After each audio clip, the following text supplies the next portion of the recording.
Manipur COVID-19 की फिबम लुसिलक पलैब मरमना लेंगाकना लाकलिब July 19 की अयुक्तगी स्टेट सिनब थुंगना टोटल कर्फ्यू थमननबा वारेफ लौख्रे नुमित 19 की ओइबा टोटल कर्फ्यू सी स्टेट असिदा डेल्टा वेरिएंट की केस मसिंग लेफ्टना हेनगलगिबसी थिंगब ngamnabani haina लेंगाकना फोंदोकली खोंगथांग असि चेन ऑफ ट्रांसमिशन थिंगनबनी हाइना मणिपुर की चीफ मिनिस्टर एन बीरेना हाइरी ngarang state asida pung kunmari gi manungda coronavirus ki case lishing ama hena detect tawki loinana tamthiraba laina laichet asina maram oiduna miui 13 makhatana siki housing state asigi oina punba case masing lising marifu mathoi ga chamnga humfu yore active case punna lising nipan ga chamnga yankhai ga nipan lairi World Health Organization WHO gi matung inna delta variant asi variant of concern VOC ni hairi Delta variant asi yamna laina amasung yangna sandok kanba yamna khudung thiningai oiba coronavirus ki variant ama oiri hauzik malem gi tongan ba laibak singda SARS-CoV-2 gi tongan ba variant kya leftana sandorokli variant sing adudi alpha beta gamma amasung delta ni manipur yauna india da delta variant ki safu mayoknari ICMR na sathaba study amagi matung inna vaccine kapthoklaba miui kya su delta variant numberam oiduna adumak nari adum oinamak vaccine kapthoklaba miui singda delta variant numberam oiduna sibagi changdi yamna nemi haina study aduna mayek sengna palli manipur laingakna corona laiset asi thingnaba makhal kya gi thorang amasung thausil paikhatuna angamba thakta honari adumakpu miyamna test tauba amasung vaccine kapada chauna miraiba leiba sina phibam asi laksinana bahona bada chauna khurau thangali haina chief minister N Birena hairi ngarang phawbada manipur da punna miyoi lakh मापन ग लिसिंग यांखै ग मंगा ग चमापन कुन ग हुमदोय vaccine काक्रे इंडिया पुंबगे ओइना हौजिक फावबदा नेशनल वैक्सीनेशन ड्राइव की मखादा पुन मियोय क्रोर कुंथ्राग मापन दशमिक अमा अहुम वैक्सीन काक्रे कोविड-19 की वैक्सीन दा लैना lysate असिदगी ngakthok ngambagi mapanggal yauri SARS-CoV-2 virus thengnanaba immune response ama piri maramasina vaccine kapthokpa haibasina laina asina narakpa matamda life threatening oiba condition lakpagi chamyam na hanthali hairi manipur da july 19 dagi hawada total curfew sida essential service kidi komthokani haina manipur lainga ki principal secretary health b bulnumang na phongdok laikre Khongjel yang na sandorokliba COVID-19 asi thingbang amna ba honabada vaccination amasung total curfew si yamna mok maru oiri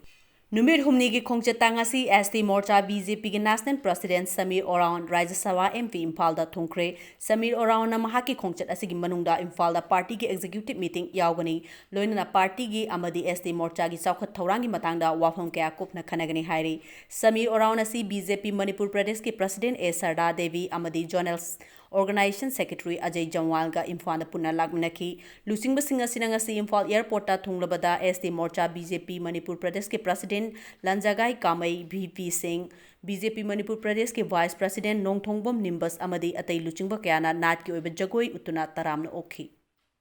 ngasi Lions Club of Imphal Centurion gi third charter anniversary pangthokre thauramasi ga mari lainana Lions Club of Imphal gi member singna Imphal West District Police ki frontline warrior singda sanitizer face mask hand glove amasung PPE sing khudol tamki polam sing adu district asigi SPS Ibomcha singda khusinaki All Manipur Tennis Volleyball Association ngasi World Tennis Volleyball Day 2021 pangthokre uchara kaya thabana numit asigi mapung oiba thoram oikhi All Manipur Tennis Volleyball Association gi haingang kangjebung da laiba office complex ta pangthokhiba thoram adu da association asigi president vice president advisor amasung executive member singna sarugyakhi ngasi ICR Society New Delhi ki member KS Nabakumar Singh na Bisnupur district ki Nungu Sandol Pokpi ki Naharol Singha khusamnaduna usara sanirom thakre ngasi dagi hauraga chayol ama chufna usara thabagi thormasi pangtokani thorom hodokpada KS Nabakumar na ICR amadi KVK gi staff Singh na makoi gi campus ta usara thabinabsu appeal tawkhi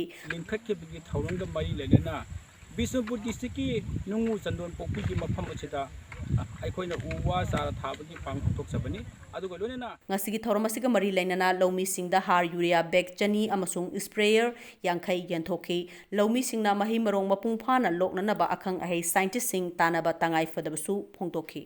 The All Manipur United Club Organization amuko amasung COVID ki lamjing makhada hangliba Bisnupur District COVID-19 Task Force na maruiba mafam kharada pangthokpa mass vaccination campaign yengsin khre ngasi yengsin khiba mafam sing adudi Bisnupur Ward number 12 lamlang hupi sothe amasung tokpokpini lamlang hupi COVID-19 task force committee gi general secretary Thau Joni Sothen hai ngasi mass vaccination campaign asi Bisnupur district COVID-19 task force na mateng pangbibadagi pangthokpa ngambani mass testing su district asigi oina Laiba task force asiga tanarga pangthoknanaba sem saduna leire haina mahakna makha tana phongdokhi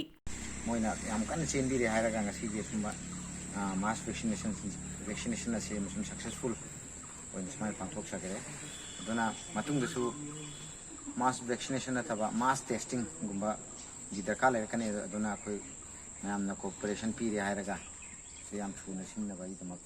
Tokpokpi COVID-19 task force ki president Haisnam Kumar na Bisnupur district COVID-19 task force ki representative sing laktuna award apa sing yengsin bibagi damak thagatpa phongdokhi ngasigi yengsin khongchat aduda Bisnupur district COVID-19 task force ki chairman Dr. IS Konthaujam convener TS Norendro amasung UCOBIT ki general secretary